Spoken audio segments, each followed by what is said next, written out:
Alors, est-ce que c'est, là je me tourne vers vous, Joël, est-ce que c'est pas un problème de riche, en fin de compte? C'est-à-dire qu'en fin de compte, on est arrivé à un tel niveau de compétences, de réalisation technique, et que la déconstruction arrive parce qu'on est en haut de l'édifice. C'est un petit peu ça. Vous avez quand même, aujourd'hui, on n'a plus de mauvais vins. On a des vins qui sont des vins de qualité, donc on est plus exigeant, on veut encore plus, donc des vins de différenciation, et donc des vins qui nous permettront, peut-être quand on est entre amis, de pouvoir dire, voilà, ce vin-là, tu le connais pas, il est fait comme ceci, il est fait comme cela, il vient de ceci, et celui qui l'a fait, il est comme cela, parce que c'est cette démarche de diversité. Vous regardez aujourd'hui, par exemple, sur des marchés comme le chocolat, on voit bien aussi le même phénomène, avec la recherche de chocolat venant d'origine ou avec des façons de faire différentes, et avec la volonté pour des consommateurs de présenter à des amis pas uniquement des chocolats qui viennent de chez tel et tel confiseur, mais éventuellement des chocolats qui ont une histoire sur la façon dont ils ont été élaborés. Alors j'ai vu le caviste tiquer quand vous avez dit mais tous les vins sont de qualité maintenant. Vous avez quelque chose à dire sur ça ? Oui, je ne connais pas de mauvais vin. On en connaît qui déplaisent à beaucoup, de quelque nature que soit le vin. Mais ce n'est pas parce qu'un vin est bon que je vais l'aimer. C'est l'inverse. C'est mon goût qui va décider si je vais te dire de ce vin qu'il est bon ou mauvais. Dire d'une manière ferme et définitive, ceci est bon, et puis après tout, on ne va pas discuter trop longtemps. Le bon vin ou le mauvais vin, on sait ce que c'est. Je crois que ce ne sera jamais une unanimité sur le sujet. Alors, est-ce que c'est pas le problème de la norme, en fin de compte, d'une forme de normalisation, d'une production normée ? Je ne sais pas, les normes sans doute sont assez présentes, mais c'est assez mouvant, tout se déforme.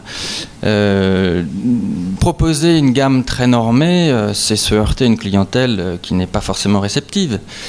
Et je pense que c'est le consommateur qui parallèlement au questionnement de certains viticulteurs, se pose aussi la question.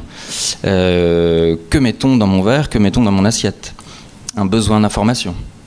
Et je pense que les normes, s'il y en a, elles éclateront très, très naturellement.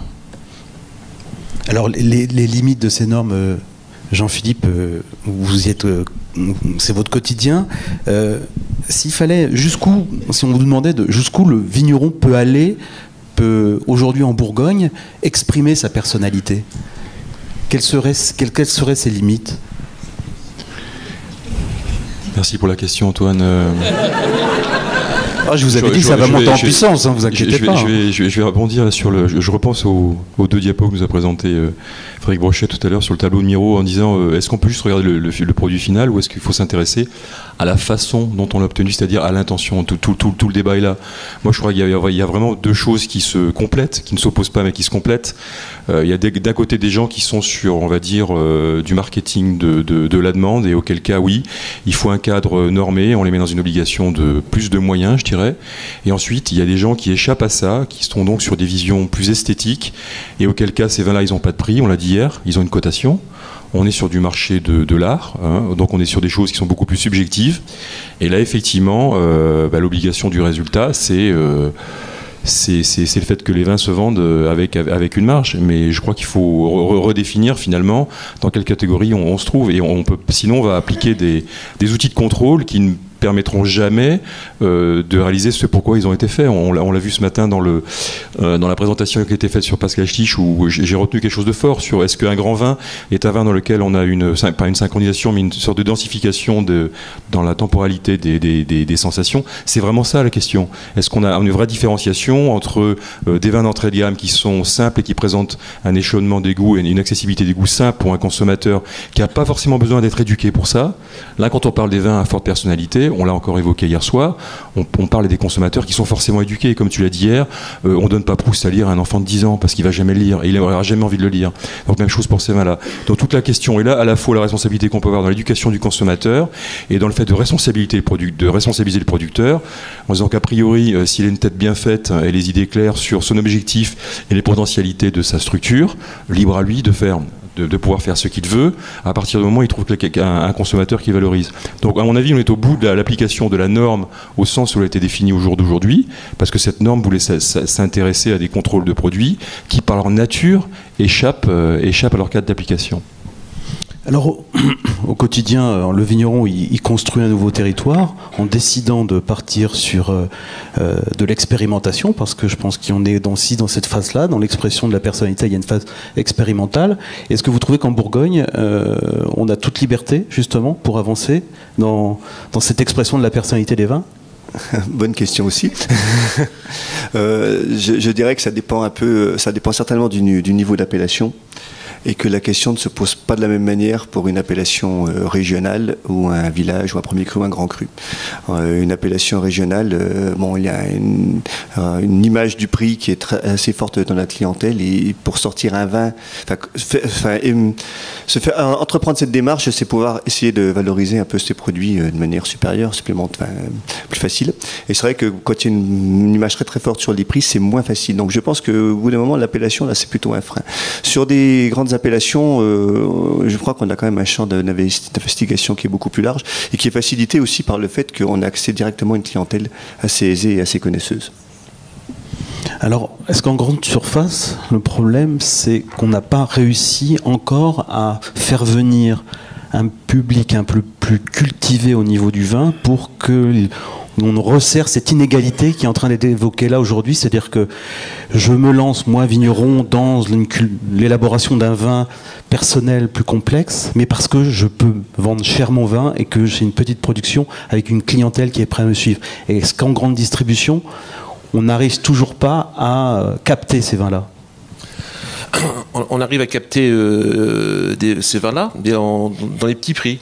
J'ai un exemple, je vends du Chablis par exemple à 4,95 et je vends du Chablis aussi à 10 €. Ce Chablis à 10 €, le vigneron va mettre 2 ans pour l'élever, etc. quoi. Donc et le consommateur reconnaît ce vin-là et comprend la différence de prix entre le Chablis à 5 € et le Chablis à 10 €. Donc je dis en distribution, on y arrive si on a des produits qui permettent une comparaison. Et j'imagine des volumes, parce que Chablis, effectivement, est une appellation qui vous permet d'avoir un certain volume sur ce type de vin. Oui, mais si je prends un Chablis à 5 €, je vais en vendre quelques dizaines de milliers de bouteilles. Et si je prends un Chablis à 10 €, donc ce qui est un Chablis cher pour la grande distribution, là, je vais en vendre 1000 bouteilles par an. Et est-ce que vous imaginez demain des codes comme ceci, mais cassés, c'est-à-dire, restons sur un Bourgogne, j'ai un Bourgogne aligoté par exemple, est-ce qu'on peut imaginer un Bourgogne aligoté à, je ne sais pas quel est votre premier prix dans votre magasin, 3 €. Un aligoté en magasin, on est à 3,50 €. 3,50 € et un aligoté comme certains producteurs en proposent aujourd'hui à 10, 11, 12 €. C'est envisageable demain ça ? Peut-être en France, mais bon, dans la région sur Lyon, on a des aligotés à 6-7 € qui sont faits par des vignerons. J'ai mis l'importance sur le vigneron, qui ont un caractère spécifique, quoi, et qui font un élevage assez long. Et là, le consommateur voit la différence entre un aligoté à 3,50 € et l'aligoté à 7 € ou à 8 €. Tout dépend de la façon de l'élevage et tout dépend aussi du marketing sur l'étiquette. Et après aussi le marketing que met la grande distribution en rayon. Parce que le consommateur est en quête de savoir d'où vient le vin, de quelle région il est ou de quel village il est. Serge ? Oui, juste pour embrayer là-dessus, c'est qu'on voit que les manières d'acheter du vin ou de consommer, comme Joël l'évoquait, ont un rapport avec d'autres manières de consommer, notamment la question des circuits courts, la question de la proximité, la question de contrôler ou connaître l'origine du produit à partir des producteurs. Et donc là, on est vraiment devant une question qui est quand même intéressante. Si on regarde par exemple les zones en France où on connaît, où on boit du Bourgogne, et les régions où on ne connaît pas du tout le Bourgogne, il y a une partie des Français ou des gens en France, français ou pas français, qui n'ont jamais bu de Bourgogne. Et parce que même dans la grande distribution, il n'y a pratiquement pas de Bourgogne. Si on va du côté du sud-est, du sud-ouest, c'est un produit particulièrement exotique et là très très cher. Donc je pense qu'il y a aussi des stratégies de commerce et de rapport d'offres et de demande. On sait que quand même pour fabriquer de la demande, il faut quand même avoir une certaine capacité d'offre. C'est pour ça que la réflexion sur les vins à forte personnalité identifiés comme on vient de le faire, c'est pas inintéressant. Alors c'est plus facile dans les grands vins, dans les premiers crus, mais la question qui quand même se pose pour la Bourgogne, je reste moi marqué par cette question comme historien, c'est si la Bourgogne viticole a un sens, si elle a une existence, on peut essayer de jouer sur la diversité justement de cette Bourgogne viticole pour se poser la question des vins à personnalité, identifier à la diversité régionale des terroirs en Bourgogne, pour travailler sur cette thématique. Et c'est vrai qu'il y a des régions actuellement qui sont des sous-régions à l'intérieur de la Bourgogne où cette question, à mon avis, a un grand intérêt à être posée et peut présenter une actualité forte. La salle est mieux placée que moi pour connaître tout cela. Je voulais juste terminer par une remarque, c'est dans le Larousse des vins d'il n'y a pas très très longtemps, la énième édition, il y a un œnologue qui l'a préfacé et qui dit maintenant le vin, il y a eu le vin des aristocrates, il y a eu le vin des moines et maintenant des vignerons, des négociants. Et maintenant c'est le vin des œnologues. Et non mais je peux vous citer l'édition. C'était un œnologue en même temps. Hein, c'est un œnologue qui l'écrivait en même temps. Ben, c'est un œnologue qui écrivait, bien sûr. Mais ce qu'on dit actuellement nous met un petit peu en distance avec ce discours. C'est-à-dire que l'œnologue est très important, mais il y a la prise pas du pouvoir, mais la reprise en main par le vigneron d'une partie de sa responsabilité. Me semble-t-il, c'est une interpellation. Hein. Mais c'est pas facile, hein, c'est pas facile. Il y a 30 ans, c'était pas comme ça. Aujourd'hui, c'est possible. Alors justement, sur ce terrain, on arrive sur un autre pan, et je pense que, Joël, vous avez peut-être des informations à nous donner. Vous évoquiez d'autres produits, vous avez évoqué le cacao, et on arrive sur autre chose, c'est l'éthique, la philosophie que certains produits aujourd'hui se parent pour exister sur les marchés. Est-ce que ça aussi, dans les vins à forte personnalité, c'est pas quelque chose qui est sous-jacent ? Non. C'est sûr que dans le besoin des consommateurs, le besoin de reconnaissance et de reconnaissance notamment par rapport à un comportement lié à des valeurs est aussi important.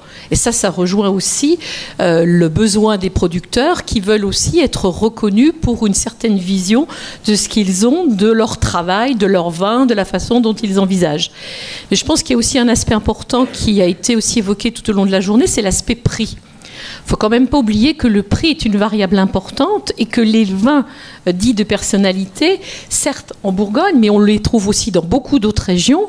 Et dans les autres régions, ça procède d'une volonté des producteurs de sortir de la cotation de leur appellation qui les tire vers des produits pas chers.